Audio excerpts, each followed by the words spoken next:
Okay, well, welcome everybody. Thank you for joining us. I hope you enjoy this webinar and find it helpful. So let's begin. Let's have a look. Let's look at sleep. Now, sleep is no less important than food, drink, or safety in the lives of children. Now, although this may seem fairly obvious, many families actually don't create the right atmosphere for children to get the critical sleep that they need to develop and function. And as a matter of fact, we often don't think much about it. And I think that's the problem, because we all lead, let's face it, busy, frenetic, hectic lives, working long hours with lots of school activities and after school activities. There's clubs to take the kids to, and of course there are other lifestyle factors as well. So sleep and naps and rest tend to get missed, and of course bedtimes tend to get pushed back a bit, and mornings start earlier, and nights may be anything but peaceful, relaxed, or actually conducive to sleep. And I know that the clocks are going back at the weekend too. And missing naps or going to bed a little late may not seem like a big deal, but it is. And it all adds up with consequences that may last a lifetime. So to understand the critical nature of sleep for your children's growth and development, you need to understand more about what sleep does and what healthy sleep is, and what happens when children don't get either the right amount of sleep, the best quality of sleep, or both. And you also need to understand the role that sleep plays in being alert or drowsy, stressed or relaxed, hyper or chilled, and how that in turn may affect, your child's temperament, their learning and their ability to learn at school, and of course their social behaviour. Because a good night's sleep is about getting to sleep and staying asleep, getting enough good quality sleep.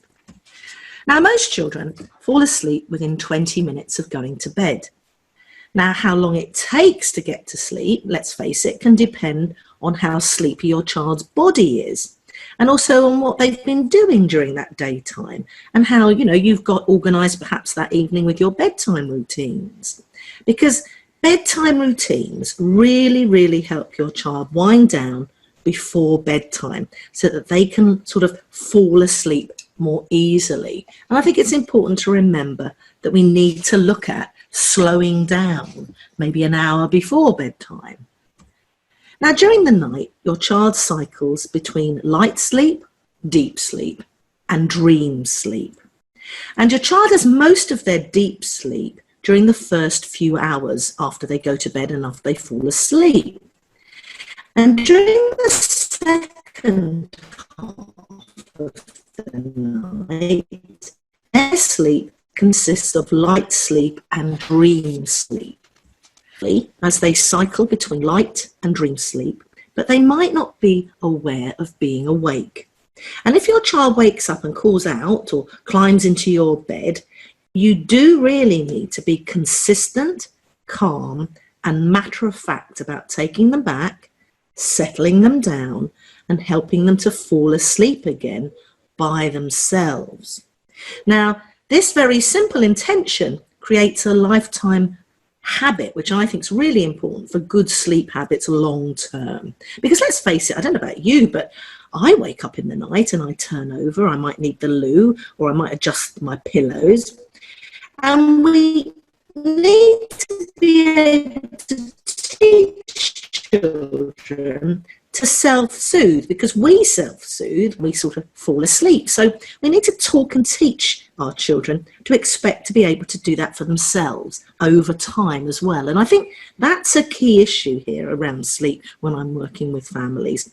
So many people don't have that intention to help their child fall asleep by themselves. Now, if they get up, if they're restless, or they look for a drink, or they climb into your bed, because let's face it, a lot of kids do, and then they kick all the covers off and everyone gets a bit exhausted. But you do need to be kind. You need to be patient. But I think you need to, what I call, mean business about going back to their room to sleep, if that's what you want them to do. So Give them a cuddly toy that they love, that you know is their favourite perhaps, or a dummy if they're little, if you don't mind dummies. Give them a kiss and make sure that they're, of course, warm enough or not too hot, and then leave. And make sure they feel safe and perhaps have their night light on or the corridor light on to help them settle on their own if that's what they do. And let's be fair, you need to be patient about that, because that's not going to be instant. But again, if you're patient, you have that intention to help your child to learn to, if they wake up, go back to sleep on their own, then I think it will save you a lot of heartache longer term. So let's look now at the essentials of healthy sleep, because healthy sleep requires a sufficient amount of sleep for a child's age. They really need uninterrupted, really good quality sleep as well, which I think is important to notice. And they need the proper number of hours of sleep, which is age appropriate. And perhaps they need naps as well if they're little. And the sleep schedule that is in sync with your child's particular circadian rhythm. So healthy sleep is very important. Now, if over time any of these essentials are not met, symptoms of sleep deprivation may occur, which actually doesn't sound like a big deal, but over a long term, over a long time, there can be really negative effects on your child's well-being and their mental health. And I think it's very important that we address this when we're thinking about sleep.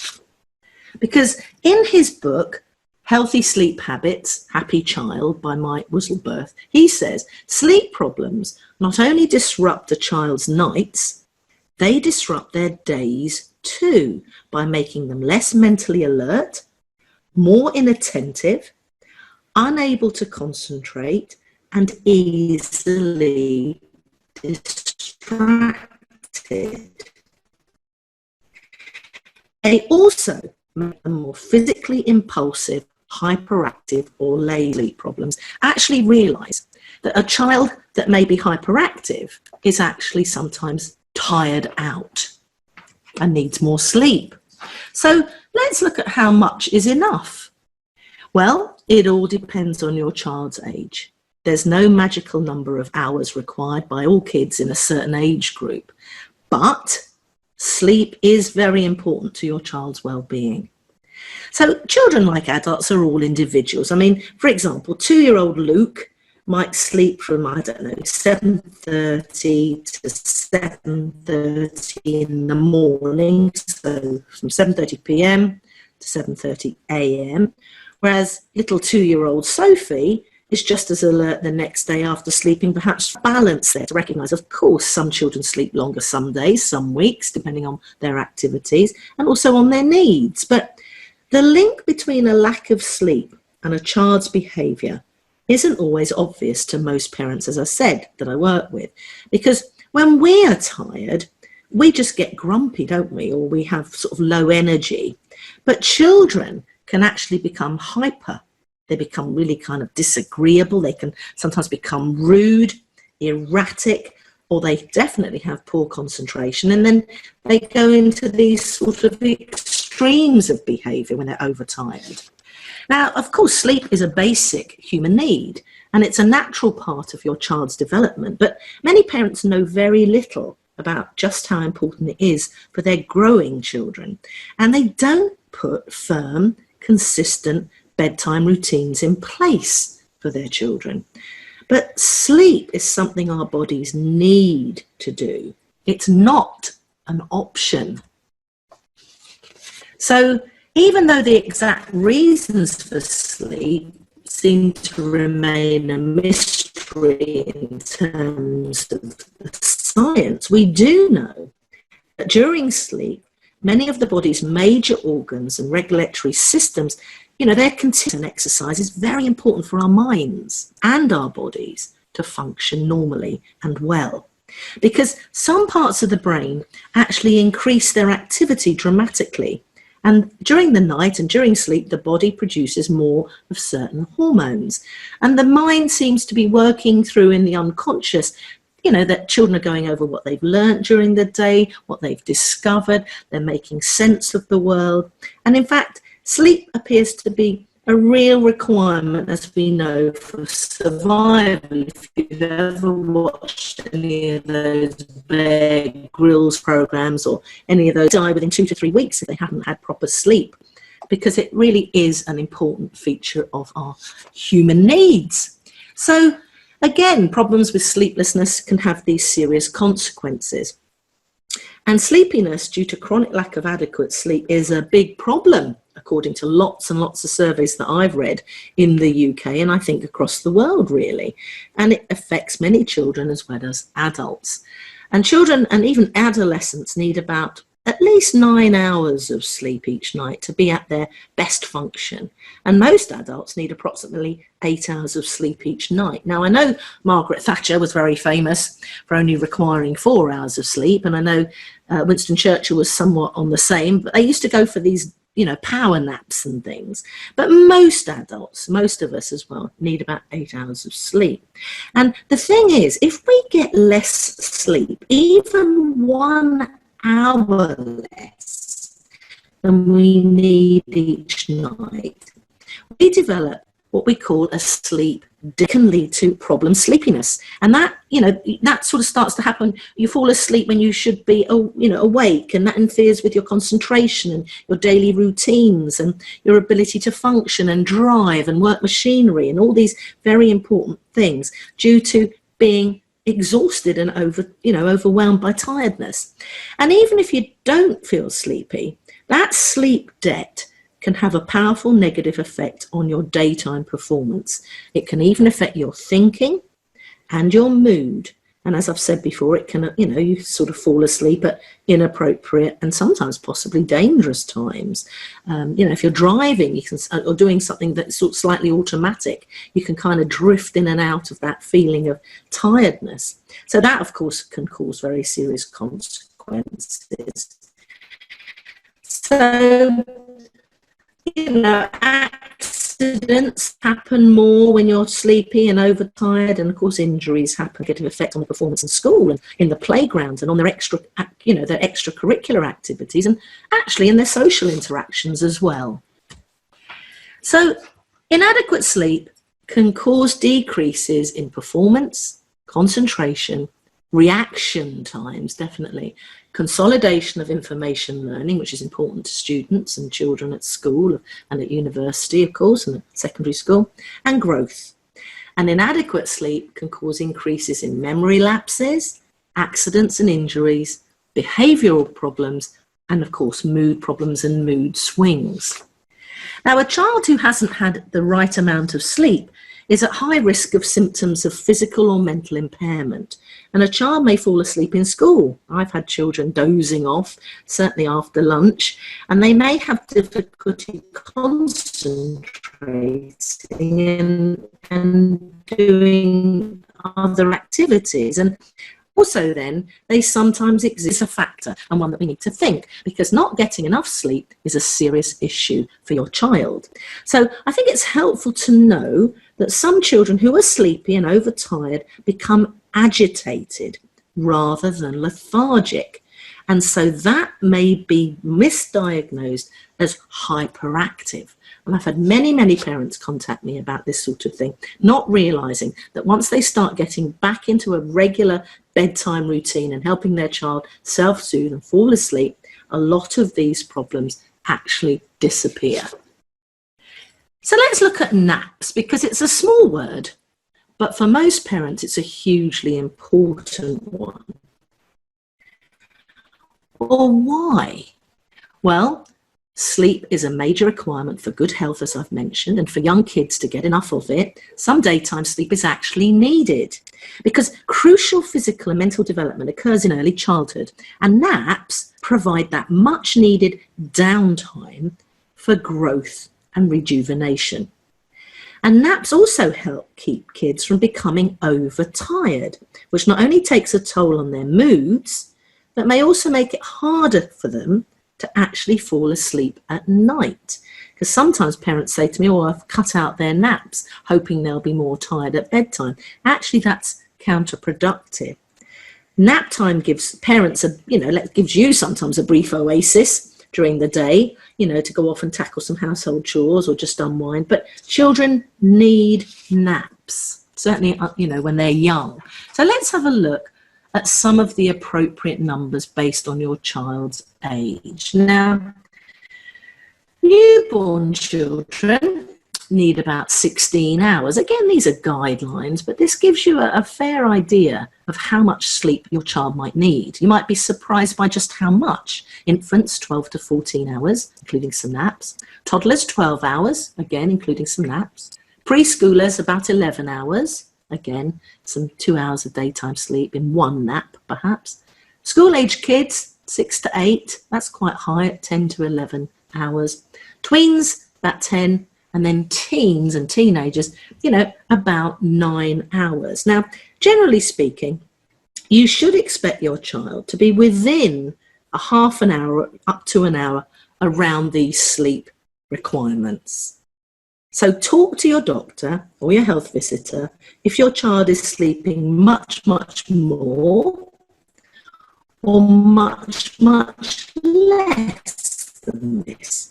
Because although it may seem and developing normally, if they're not, you need to be looking at why not. So if they are not getting enough sleep, they may have trouble waking up in the morning. They may be sleepy during the day.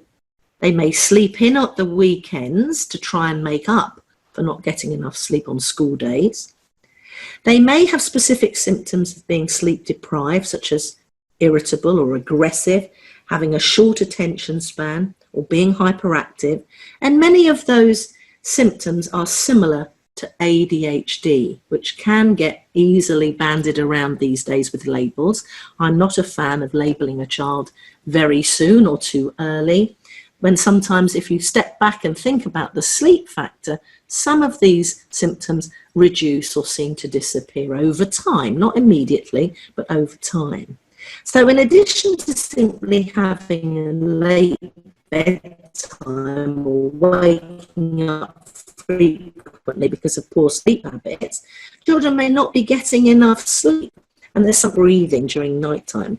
Also, what can interrupt them, as you probably know and probably experience, is some children suffer from night terrors, or they go through a phase if they're anxious about something and they have nightmares. Some children have asthma, they might be up coughing, and of course some children have eczema, which means they're awake and they're scratching.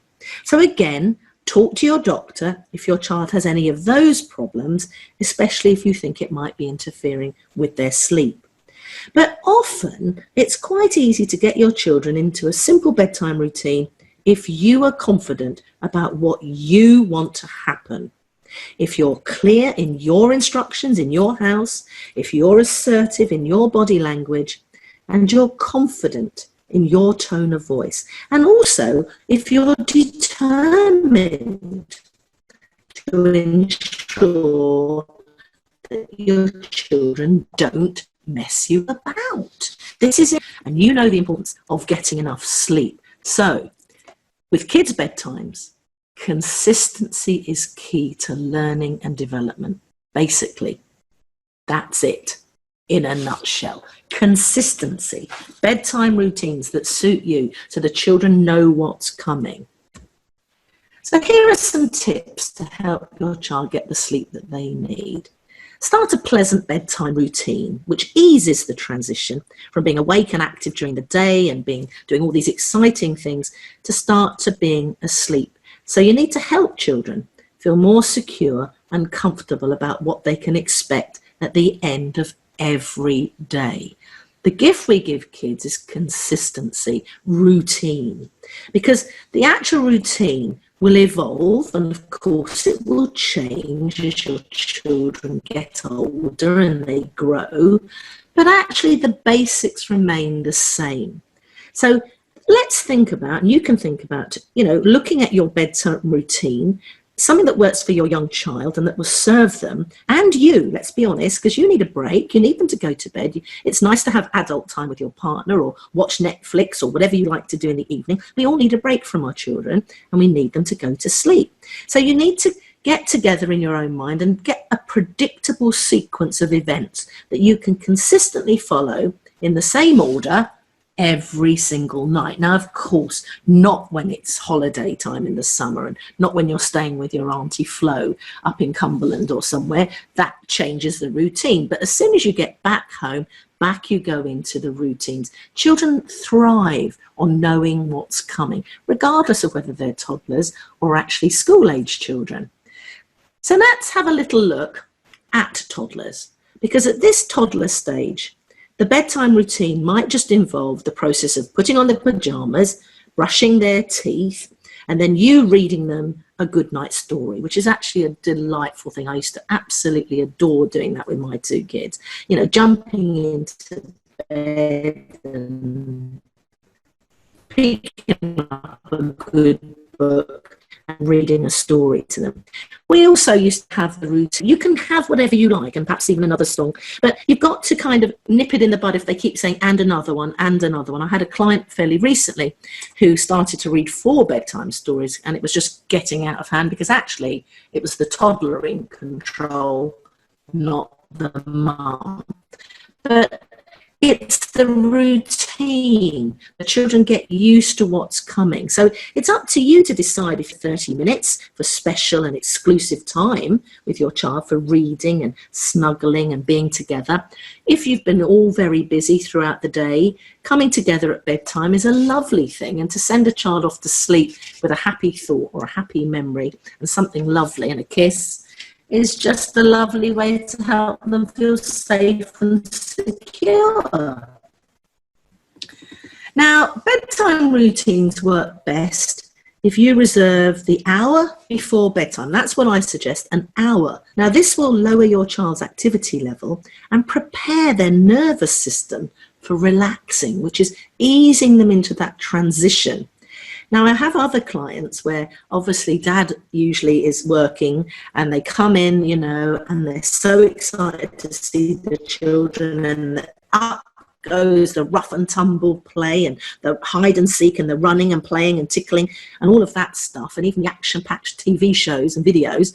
Well, all of that actually interferes with what you're trying to perhaps do, which is to slow the day down, to relax your children and to get them into that kind of quiet time. So it's again about finding that balance between, obviously, if someone comes in and wants to spend time with the children, but perhaps it's then they can join in with the bath time and the brushing of the teeth and reading of the story, because that then makes it more peaceful, and that will then help your child to slow down and get ready for bedtime. So the other secret is to set a specific time. So you jump routine, and your children's body clock will actually adjust much more quickly to the routine if the routine follows a very natural and very consistent pattern. And one other tip is to give a warning. So just before bedtime, give your child advance notice that the day is going to start winding down. So if you choose a specific time and you stick to it, your child, as I say, their body clock then starts to get used to it. They get used to the idea of what's coming next. When you start running the bath, they kind of go, right, running the bath water, yeah, and we're putting the toys away now, and oh yeah, that must be the signal then to start the wind down. And then some parents even signal bedtime with, ringing a kitchen timer or something for 5 minutes. I've even heard. Up to you what you do, but it's that gentle getting ready. These are the signs to get ready to go to sleep and go to, get ready for bed. And they will also hopefully start enjoying looking forward to spending time with you, perhaps listening to a story or having a warm bath or getting dressed for bed. And young toddlers always have a favourite story. Don't panic about that. I've written lots of blogs around the reason why young children like repetition, and that's probably for another day. But, they may want you to read that favourite story and you think, my goodness, we've heard that 6 times already, but they enjoy it and that helps them relax. Perhaps you can play soft music while you read. When my children were little, we used to have a little cassette player that we used to pop on. It was a child-friendly looking one. We used to put on some music. Now, the problem is if you play a phone or use an iPad, the blue lights in all of that stuff trigger your child's brain to be stimulated. And I was working with Danone in Paris around this whole idea of bedtime stories, and they wanted to put them onto an iPad. And I said, well, that's not a good idea, because instead of helping your child rest and calm down, it gets them stimulated. So anyway, you might also want to look at how you help your child settle, because they might need a little friend, their rabbit or their cuddly or whatever they like to cuddle, that settles them down. And then, of course, keep your last good night, kind of brief. So it's all about repetition. They get used to it. They understand what's coming. And, if they call out to you, try to reassure them. I know it sounds harsh. I'm not an advocate of letting a child cry itself to sleep. But I think you go into what you call business mode at that, because otherwise, if you start that routine where they call out and you keep coming back and you stay there, then actually they get used to, they're calling the shots, and they can condition you very quickly. So any hesitations on your part can really be picked up by your child, and it's an indication that, you're not really serious about this bedtime business. And of course, if they shout loudly enough or throw a tantrum or whatever, if they come downstairs and all of that business, if you allow that sort of to happen, then actually it's a hiding to nothing, because it's a short-term gain but a long-term nightmare. So it's about being kind, being firm, being consistent, but reassuring. I used to say to Will, I think it was, I'm just going to check on the potatoes now because I'm cooking the dinner or something, whatever it was, and I'll be back in a minute. And the other thing I really did do, though, is I did go back in a minute just to reassure and say, just checking, you okay? Yeah, that's fine. And so he knew, and that was the end of his day. And so it's a good idea to keep that repetition going, keep that doing that, so that they learn that bedtime means bedtime. So let's look at older children. Again, you need to establish a regular bedtime each night for your child, and don't vary from it. That, again, is creating a regular, relaxing bedtime routine. And it's a good idea not to give your children any food or drinks with caffeine less than 6 hours before bedtime.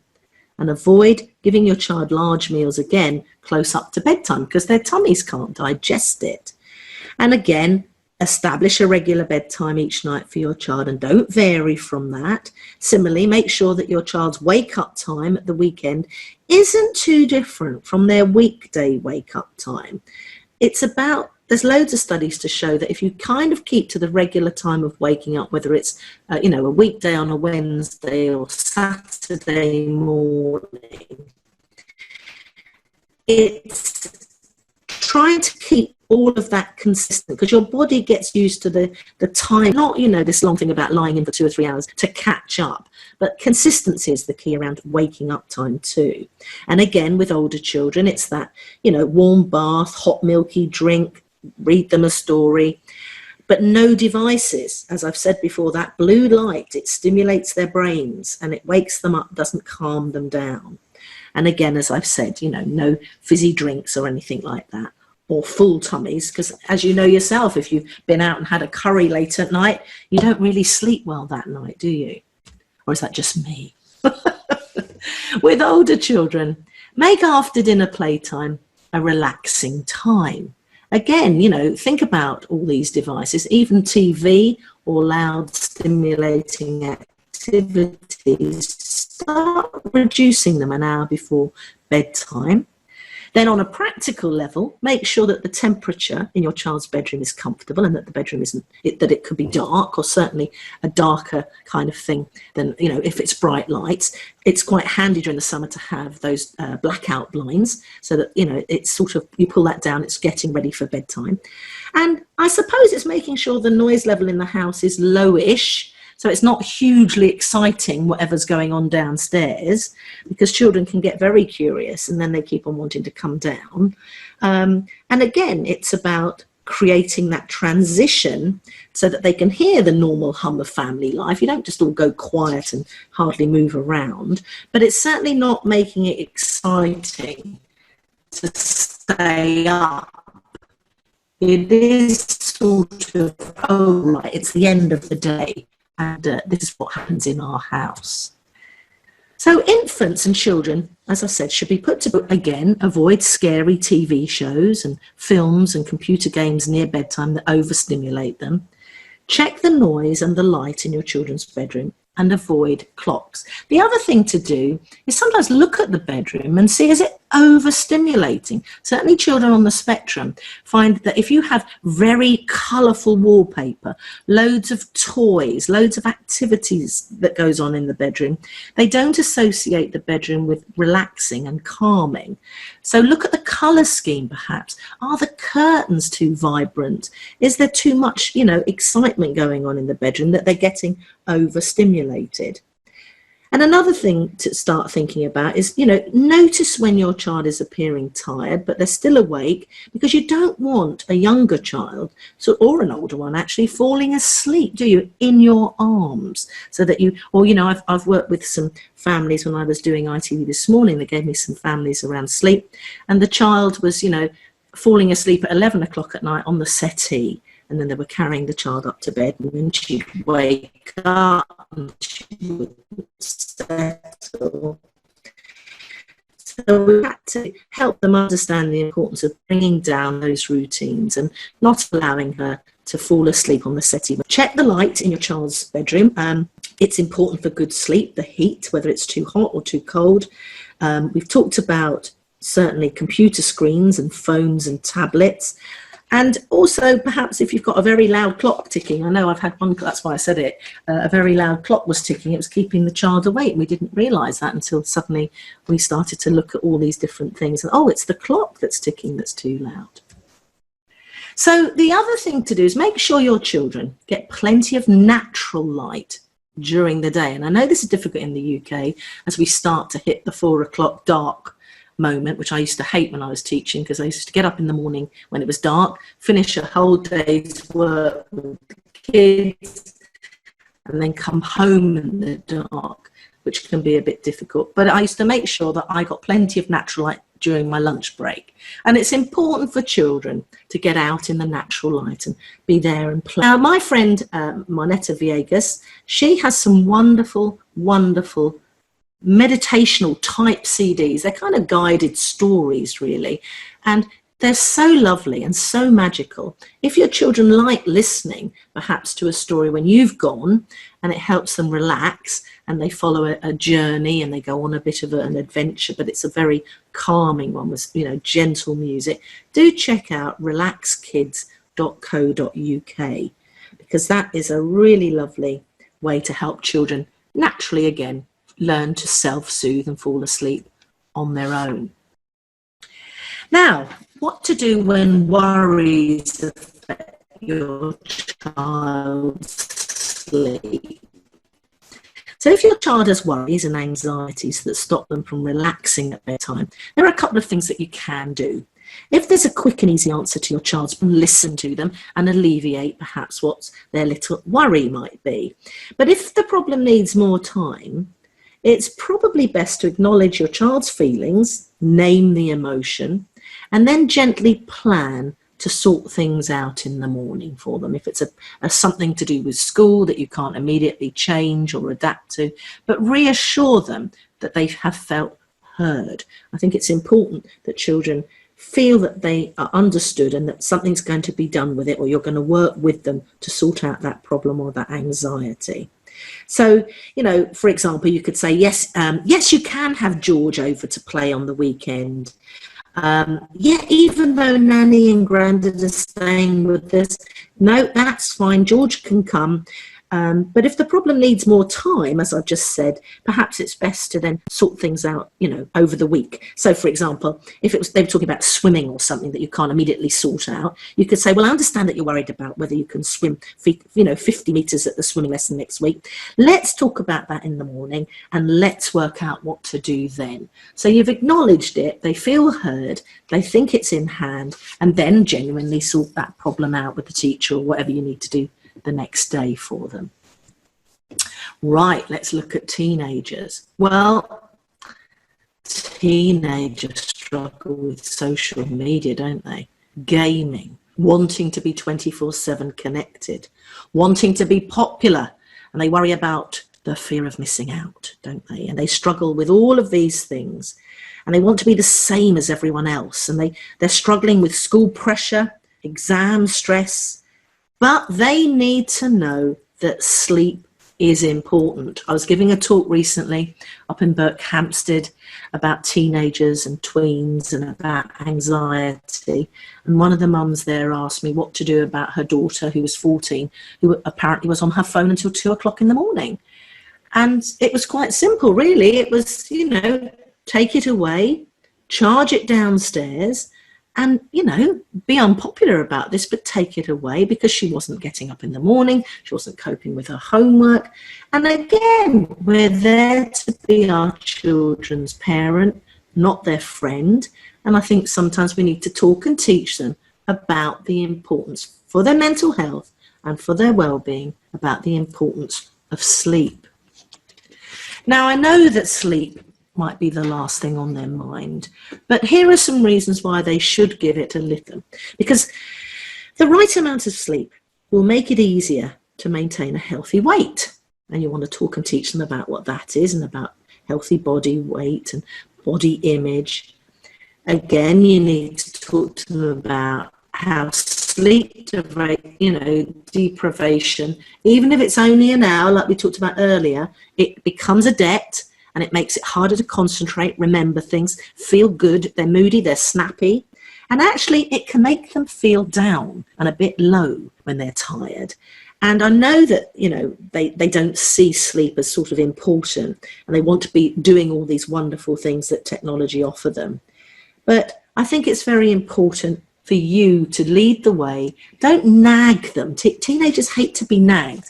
If you talk and teach them, share ideas, it's how you say it, not always what you say. It's your tone of voice, your body language, your confidence, when you choose to chat about, their habits. You've got to try and nudge them. It's no good doing it with a sledgehammer. They will just react and rebel against that. But the other thing to talk to them about is actually growth hormones are being released when they're asleep. And also explain to them and talk with them and share with them that getting a good night's sleep can really help them to cope better with the stresses of life. And of course, I know this from my own daughter, lack of sleep can cause havoc with their skin as well. And of course, learning to drive is great, but driving when you're sleep deprived is actually really seriously dangerous. So you need to talk to them about these things. Don't lecture them, talk with them. And if you sit down and eat together, chat about things, think about how you want to say it, the points you want to make, how you want to come across with your body language, your tone of voice, so that you're doing this together. You're not just sort of coming at them and they feel a bit got at, which really they won't like at all. And it's about then you helping them to maybe talk to them about how they could set their own bedtime routine, because it's not just for young kids, because everyone benefits from having a routine in the run up to bedtime, even us. So we need to encourage them to look at what their habits and their behaviours are like around, each time at night. It's that same sort of thing, that winding down period, so that their body and their mind has time to prepare for sleep and to relax. And that the bedroom isn't a place to be gaming all the time and on social media and on the phone. That's why it's a good idea to keep the phone charged downstairs and not be then, doing some of these games that overstimulate them. Again, they'll see the benefit. Even if you start to sort of guide them, then they can feel better, and then they'll understand where you're coming from. And it is difficult for teenagers actually and sleep, because their body clock is altering in their teenagers. Their brains are changing as well, actually, and according to some research, using screens before teens go to bed can actually double the length of time it takes them to fall asleep. So that's one simple place to say, this is where you leave the screens now, down here, or for the hour before. And the school day starts early for teenagers, And in fact, there's loads of research, particularly in America, when they start the day later for teenagers, they seem to thrive and do better. But anyway, at the moment, we have to work with what we got. So, you know, they have to start their school day early. And so their bodies may not really want to do that, but they, you know, certainly will find it harder if they haven't had enough sleep. So it's about talking and teaching them about that, because if they do stay up late at night, they are going to struggle in the morning. So again, having a good routine can really help them with that. So we don't want them overtired, because that makes them moody and difficult. And it's also about talking and looking at their diet. And I don't mean being on a diet, it's just what they're eating, because actually that has a bearing and an impact on their nighttime sleep. I know that many teenagers may be feeling stressed with exams coming up, and, you know, they may be feeling uncomfortable. They're self-aware, they become very self-conscious, they, you know, they battle with self-esteem and all sorts of things. And again, if they go to bed and get anxious and those sort of thoughts go round and round in their head, of course that makes it difficult for them to fall asleep. But it's about talking to them about those energy drinks, because if they are having some of those during the day, it really can make it much harder to nod off. And the same thing with those sugary snacks. You know, I know it gives them an instant boost of energy, and we're all kind of guilty at times of having that, you know, bar of chocolate at 4 o'clock, but that does then increase that restlessness at night time. And again, not getting the right amount of sleep can make teenagers gain weight, actually. So it's about talking with them about their worries, sharing them, again, being involved in their lives. That's why I always talk about eating together, because that way then you're not just nagging about the broccoli and, you know, what exam results did you get. You're actually talking with them, passing on your values.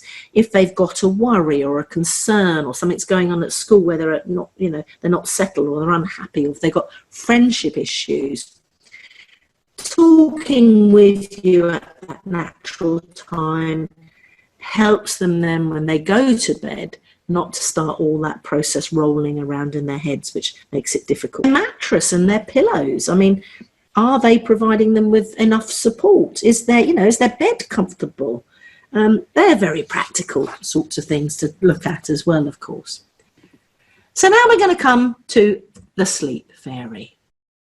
And if you want to find out more in detail about the power of the sleep fairy, if you go to my website and type in the power of the sleep fairy, you'll be able to find out more details about all of that. Because this was written really because people were asking me, you know, I'm always said, do your children actually wake up multiple times in the night? And the answer was yes. Do you lay down with your kids in bed until they finally fall asleep? And loads of people were going, yes. And have your children's sleep habits driven you to the point of madness or exhaustion? And people were going, yes. So I wrote this blog and this article, and I used this technique then because I felt this was a helping hand. Because I remember myself one night struggling to put my own kids, Will and Molly, to bed. I think they were around about 2 and 4. And I found myself watching a war film about prisoners of war and lack of sleep, you know, and sleep deprivation. And I thought, oh gosh, I think I can identify with those feelings of, you know, feeling slightly detached and a bit out of touch because I'm just so tired. So this then came from that, and I work with lots of parents one-to-one and in my club and with my coaching calls and things with my club members around sleep and helping people put in routines. And I started to talk and teach them about my sleep fairy technique. And here it is, and I hope you find it helpful, and let me know how you get on with it if you start to apply this technique. So I used to love the tooth fairy, and I love all things magical. And so I imagined a sleep fairy was popping into our house down in Red Hill, when we lived in Red Hill, and she was sprinkling her magical fairy shimmering sleep dust over the kids. And she was waving her magic wand full of deep sleep and magical dreams. And I got the kids together on the bed at story time, and I was full of enthusiasm, and I said, look, I've just heard that the sleep fairy is coming through Red Hill tonight. In fact, she's coming down Carlton Road this very night. So they were all kind of intrigued to hear more about this. So I got all kind of inspired. And I said, well, the sleep fairy helps little children sleep all the way through the night. And when they sleep all the way through the night, without calling out or fussing or coming into mummy and daddy's bed during the night, they receive a special little treat from her under the pillow, just like when the tooth fairy comes. So they looked at me and they thought this was marvellous. Now, they both beamed at that idea, the idea that it would be a surprise underneath the pillow. Now, again, people say, isn't that bribery and corruption? Well, yes, it is bribery, because I wanted to change a habit. And to make sure that we were going to change that habit, I was going to reward the kids with a tiny little thing. It was not going to be, over the top. We weren't going to climb Kilimanjaro and go to Disney World. It was a tiny little thing. And it was just the surprise of it.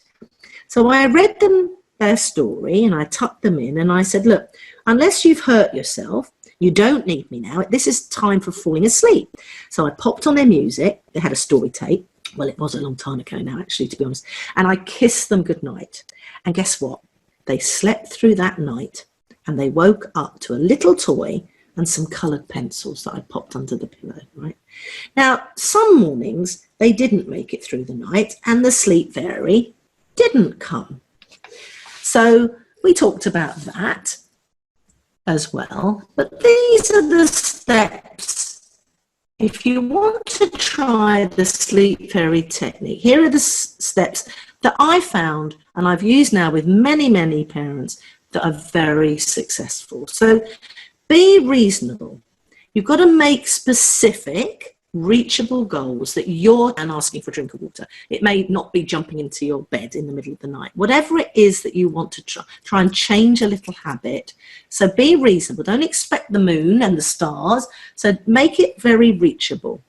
Then you give the children very clear instructions. Tell your child exactly what they have to do to get the visit from the sleep fairy. So they are clear. There's no, messing around tomorrow. Oh, you didn't come. Why not? She didn't come. Make sure that they know what they have to do before she will come or he will come. And you do start by rewarding every night because you need your child's behaviour to change. So you're going to try and change their routine around this. So you want them to, look forward to this habit. And if you're ever going to sleep again, you need to reward them every night, sometimes up to about a month, really, to change. Now, some children change very quickly. My kids actually got the hang of it very quickly and really enjoyed it. But some children take longer. And, each child in your house might be slightly different. But once you've rewarded, then you can actually move on to lots of praise only. Right? Or you go on to perhaps a sticker chart, perhaps, if that works for your child. But you make it harder to get the rewards then for sleeping, because by then you've created the new habit, and that new habit will be established for them. So then you move to intermittent or random reward systems. Once you've got that behaviour system come to an end, once the behaviour you see has been established. So I used to tell the children that, the sleep fairy had to move on to go and talk and work with other children, in other parts of the country, because, she'd had her job here was done, a bit like Mary Poppins popping in and popping out. But also, if they have an upset or they have a few steps back for a couple of weeks, you can introduce her again just to gently help them get back into the pattern that you want. I mean, there's all sorts of things. It's only limited by your imagination, actually, because you can actually get your child to write a letter thanking the sleep fairy for visiting. And that will help them then to say goodbye to her or him. And let your children know that the sleep fairy then must go, and she must go off to help other children now who need her. But it's a nice way, I found, with my two anyway, to help that transition of, change and habits that you're trying to establish. And children go through stages all the time, don't they? Some stages upset and they bring back old sleep habits, and before you know it, you've moved backwards again. So that's when I suggest, you come in and out of the sleep fairy. She's not there forever. She's just there to establish habits. And if things get a little bit out of hand, you can bring her back for a week and then say goodbye to her again, or him. Got to be careful, haven't I? Make sure the fairy's a boy or a girl. Now, look, there are lots of other ways to establish new routines for getting your kids to sleep, which you can find out more about by joining my parenting club, because there's stacks of stuff in there all around bedtime routine. On my forum, where there are other mums and dads, they share their stories, they share different ideas and tips that I love to learn from other people, and things that are working for other families you might find work for you. You swap ideas, you share good practice, and you can pick up a tip and you can stop feeling trapped in sleep prison. Because let's face it, being tired is absolutely draining long term, and it can impact on your own work. When you're at work, you're worried and not as efficient. It really can impact on your relationships with your partner. You're short-tempered, you're exhausted, you're not as patient with each other, and that affects your relationship, which isn't good long term either for you or for the kids. So sleep is something that's really important. And I really hope you've enjoyed the webinar. If you like it, please share it and tell people to come and join my Facebook or join me on Twitter or email this, all these wonderful snippets that we put out if you find these tips helpful. I have an e-course actually on sleep. These are my additional resources. I don't believe in letting a child cry itself to sleep, but there's an article that will help you with practical tips. If your child has night terrors, there's an article there I wrote, very comprehensive, all about the reasons behind night terrors and what to do about them. Then there is discover those top secrets to getting your child to sleep. There's more tips there. And then there's another article about what should I do if my child says they're too scared to go to sleep, which I haven't got time to cover today. And this other article I wrote, is your child born naughty or are they actually sleep deprived? So a whole wealth of resources there. And if you would like my free sleep checklist, you can download it for free right now from my website after we come off the webinar. There's another really useful article there, tips for teaching your baby to comfort themselves so that they fall asleep. That's what I was referring to about self-soothing. So there's a free tip there. There's a free sleep checklist. There's all sorts of stuff around sleep in my quick win videos. There's also a Sleep Made Easy MP3 available on my online shop that you can download right now as well after the webinar to take on this. I go in far more detail, of course, in all of these other resources. So a wealth of things to help you if you're struggling. And then there's the Sleep and Bedtime e-course for my club members. So join my parenting club and you get that free. You get monthly webinars for free, you get e-courses for free, you get quick win videos every week, and you get podcasts and all my exclusive content around the experts that I've now interviewed around the world. So join the club. It's only it's actually $19.95, which is, less than a cup of coffee and a cake in Costa per week. And you will then join other like-minded mums and dads. And there's a wealth of stuff to support you in raising happy, confident, resilient children. So thank you for joining us. I hope you join me on Twitter, which is Sue Atkins. I'm on Facebook as Sue Atkins, the parenting expert. And I'm having a go at Instagram now, and you can join me over there at Sue Atkins 18, because 18th of July is my birthday. So there we have it. So thank you all very much for joining me. I hope you've enjoyed it. Do tell all your friends about my club and about all my resources. So until next time, thank you very much.